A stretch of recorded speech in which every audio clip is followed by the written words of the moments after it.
Have you ever felt your shoulders grow heavy, even though you aren't carrying a single thing? There are weights that do not come from the physical world, but from a word of criticism, a cold stare, or an injustice from the past that we insist on holding on to. Today, I want to tell you the story of Thomas and an old silver coin from 1970. A story that might help you set down the burden you felt forced to carry for so long. The America of 1970 was not a place for the faint of heart.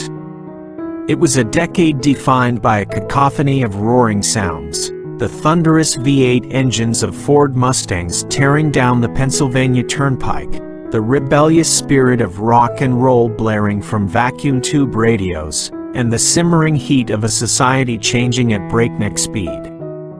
Amidst this fiery atmosphere lived a young man named Thomas. Thomas worked at a suburban machine shop. He had sun-bronzed, capable hands, yet his heart was perpetually heavy. At an age where he should have been brimming with the vitality of youth, Thomas carried a face marked by an unusual weariness. The cause wasn't the back-breaking labor of the shop, but a silent, destructive habit. Thomas reacted to everything. Every time a colleague threw a sarcastic remark his way, he harbored that anger for the entire shift. When a stranger passed him with a cold stare, he brought that discomfort home to his dinner table.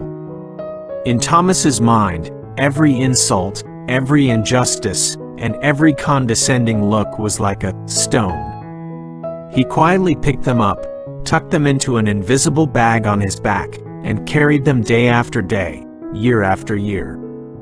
That bag grew heavier with time, causing his strong shoulders to slouch. Thomas walked with the bent back of an old man, his eyes fixed on the gray pavement, forgetting that just beyond his gaze, the Pennsylvania woods were turning the most brilliant shades of autumn crimson. He remained unaware that he was a prisoner in a jail built from emotions that didn't even belong to him. Late one Saturday afternoon in 1970, as the sunset draped the corrugated tin roofs of Pennsylvania in a golden hue thick as honey, Thomas boarded a nearly empty train seeking the quiet of the countryside. He took a window seat, but instead of admiring the landscape, he sat with his shoulders hunched in tension. His mind was like an old ledger, filled with records of every criticism and unfairness from the past week. The rhythmic clatter of the wheels on the tracks couldn't drown out the noisy resentment screaming in his heart. Across the aisle sat an old man with hair as white as frost and sharp eyes that held a strange, compassionate depth. Dressed in faded khaki and resting his weathered hands on an old newspaper, the gentleman noticed Thomas's heavy sigh and offered a soft smile, one that smoothed the wrinkles around his eyes into an expression of profound peace. "Tell me, son," the old man spoke, his voice deep and warm like an old cello. "I see you're carrying a lot of luggage for such a short trip. I don't mean that bag on the rack. I mean the weight that is pressing down on your soul." Thomas hesitated, then like a dam bursting, he poured out his heart. He spoke of his terrible boss, his rude neighbors, and the pressures of a world in turmoil.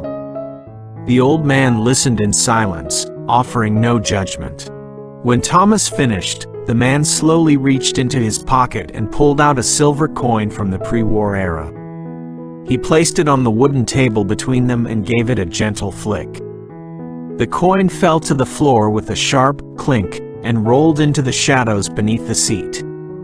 "Look there," the old man said, his gaze distant. "When I threw that coin down and let it go, it became nothing but a cold, lifeless piece of metal on the floor. It cannot hurt anyone, it has no weight at all.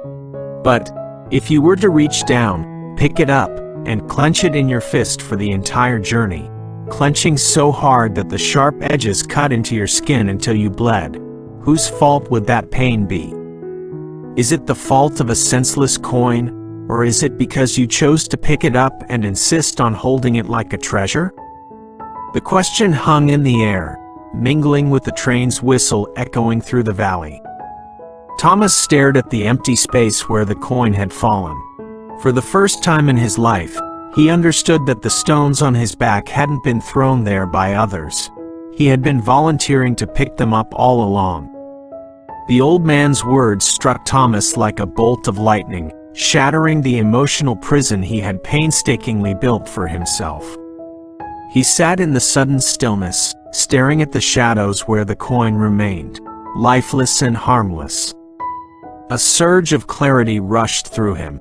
He realized that he hadn't been a victim of the world. He had been an accomplice to his own suffering by obsessively collecting stones that were never his to carry. Taking a deep, shaky breath, Thomas closed his eyes. In his mind, he began a great liberation. He reached into that invisible bag on his aching shoulders. One by one, he took out the stones, the bitter mockery of a coworker from a year ago, the cold glare of a stranger on the street, the simmering frustration of a turbulent era, and he let them tumble onto the tracks. With every stone released, he felt his spine straighten. The muscles in his neck and shoulders, knotted for so long, finally softened into a light, effortless ease. When the train slowed to a crawl at his hometown station, Thomas stepped onto the platform a changed man. He was no longer the hunched youth with the haunted gaze. He stood tall, head held high, breathing in the scent of wild grass and damp earth. He realized that the Pennsylvania sky was still an incredible, vivid blue, if only one refused to let anger cloud the view. My friends, for those of us who have lived through many seasons, we know that time is the one treasure we cannot buy back. How many years have we wasted hurting ourselves by picking up the bitter words of others? Remember this: your reaction is your power. Never hand the keys to your peace over to someone else. Tonight, before you close your eyes, sit for a moment and place your hand over your heart. Think of one thing that weighed on you today, perhaps a harsh word or a small slight.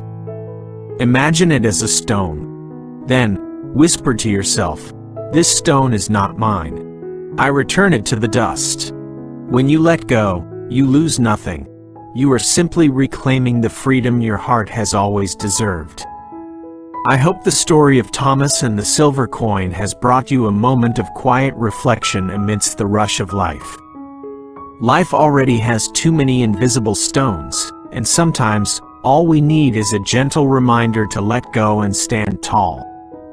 If you enjoy stories filled with the breath of humanity, lessons in empathy, and deep insights into human value, just as Thomas found his freedom under the Pennsylvania sky, then I am honored to invite you to visit my YouTube channel.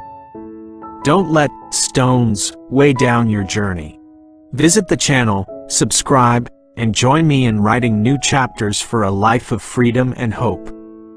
Let every story be a cool breeze, blowing away the dust upon your heart. I look forward to seeing you in the next videos.